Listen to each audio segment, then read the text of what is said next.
Oh, the frustrations of a tangle saw chain. I don't know how many of you have fought with a chain like this when you need to throw it back on your chainsaw in the middle of a job, pull this out of the truck, or send a guy to go get it, and you're playing with it for what feels like hours before it starts to come apart. And admittedly, I've done this myself, where I just hold it up in the air and try to untangle it, try to jumble it loose. That's a good place to start, but you'll notice that as I do that, it just keeps putting more and more twists in the chain. So I decided I was going to figure out the mystery behind this tangled chain effect.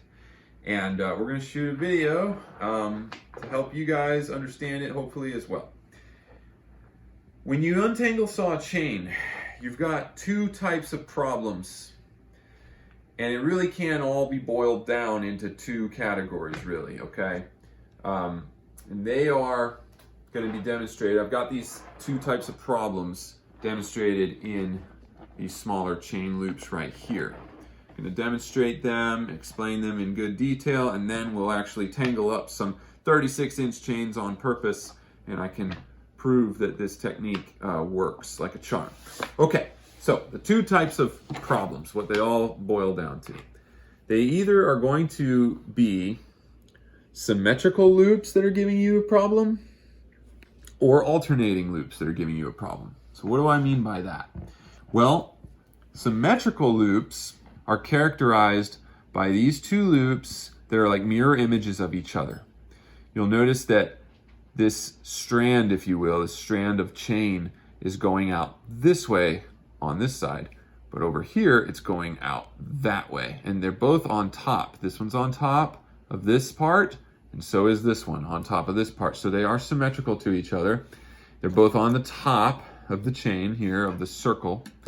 And you'll notice another thing, and this is really what you should be looking for as you're untangling your saw chain, is the cutter teeth are on the inside of my loop.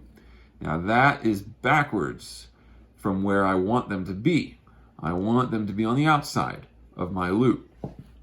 So when I see the cutter teeth on the inside of my loop, I start to look for symmetrical loops. When I find the symmetrical loops, in this case I have it for demonstration purposes, it's very obvious where the symmetrical loop is. The solution is as follows. I simply take this portion and flip it across this portion, okay? So I'm going to do that like so. And the way that I'm choosing to do it is not the proper way. I'm just demonstrating for the video.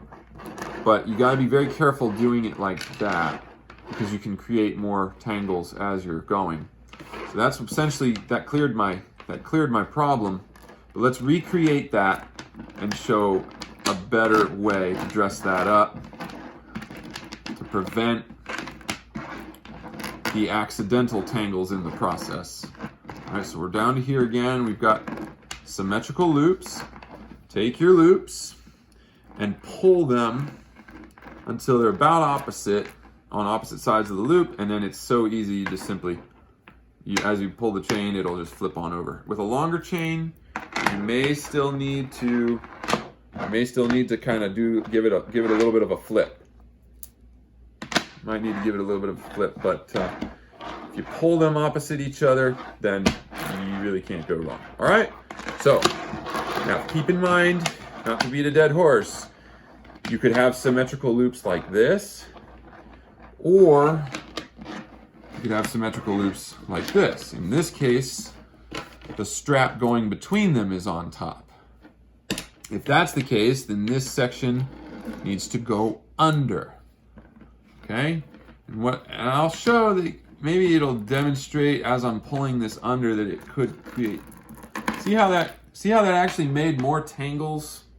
So that leads us into our alternating loops. See, it actually made the other conundrum, which is demonstrated over here already, alternating loops. So that's why I would be careful how you do your final flip. If you do have symmetrical loops that are giving you the problem, be careful with your final flip so that you don't create alternating loops while you're trying to correct. But if you do create alternating loops, or if you get down to alternating loops, the solution here is actually a little bit easier. Simply determine which one's on top, and let's start with this one right here. We're going to start with this one here. One of the loops is on top and one of them is actually on the bottom. If we study them if we just glance at them closely, we can see this one goes under, then loops around, goes over, then goes under this one and loops around. So it goes this way clearly. So this one is on top, okay? This loop right here. I'm going to expand that loop. I'm going to unravel it, I guess. Unwrap it. No, I'm going to expand. I'm going to stick with that word. I'm going to expand this loop and kind of encircle the other one. And once I've done that, I'm going to simply take this portion and flip it over that little section right there. So it's actually a little bit easier to fix. Now, I mentioned that the symmetrical loops are characterized by the cutter teeth being on the inside of the chain. These alternating loops are characterized by the cutter teeth being on the outside of your chain loop. So that shows you right away that you're closer to where you want to be because the cutter teeth are in the right position. So let's do it with this one now. We determine which one's on top, and this one's on top again, and we're going to open up that loop and encircle the other one. And once we've done that, you should be able to see the solution here. I'm simply going to take this and place it over there, just kind of flip it over there, or wiggle it over, swim it over, however you want to phrase it. And there it is, it's done. All right, now that's pretty simple, right? But what about when you have a really long chain and it's been jostling around in the truck and all that? Here, Jane, you go ahead and mix that one up. Make it pretty hard.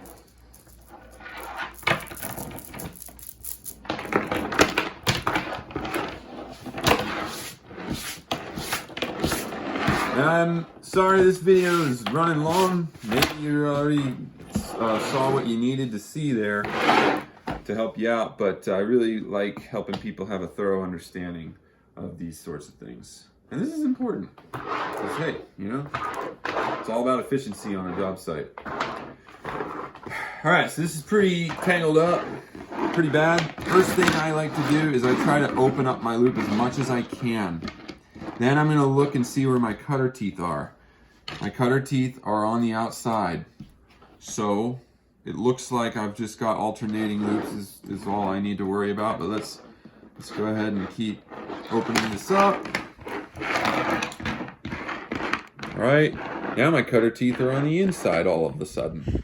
Okay, so now I have symmetrical loops that I need to find. And if I look at them, there's a couple spots where I could find them, but I'm going to find them here and here. All right, so, and actually, you know what? No, I'm going to find them. I'm going to choose these two. I'm sorry. I'm going to find them here and here.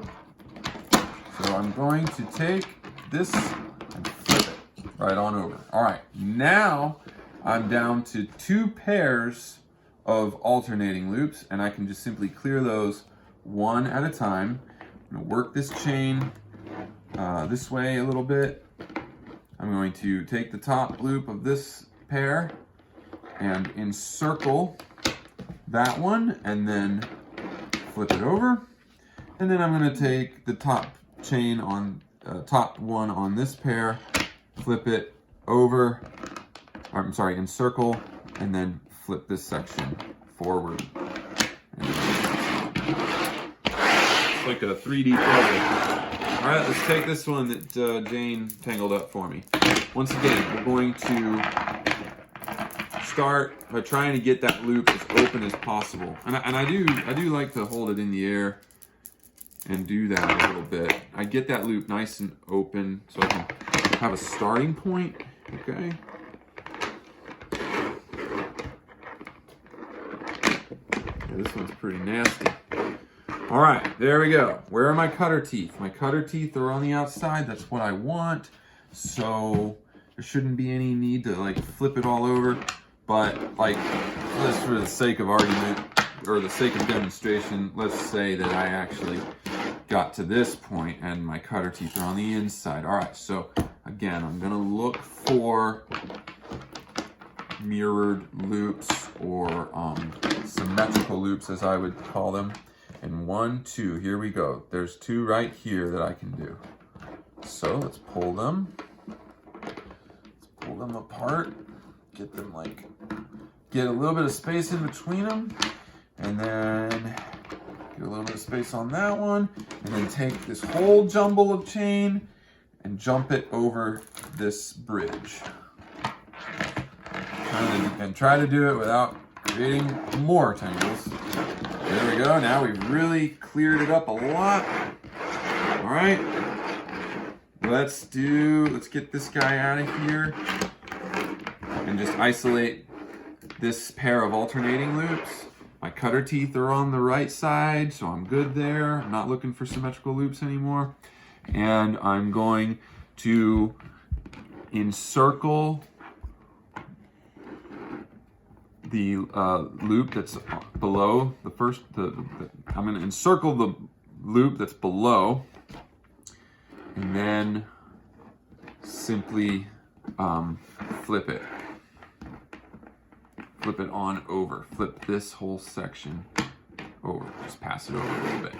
It's not really a flip. I know I'm saying flip, but it's more like a swimming motion, I guess.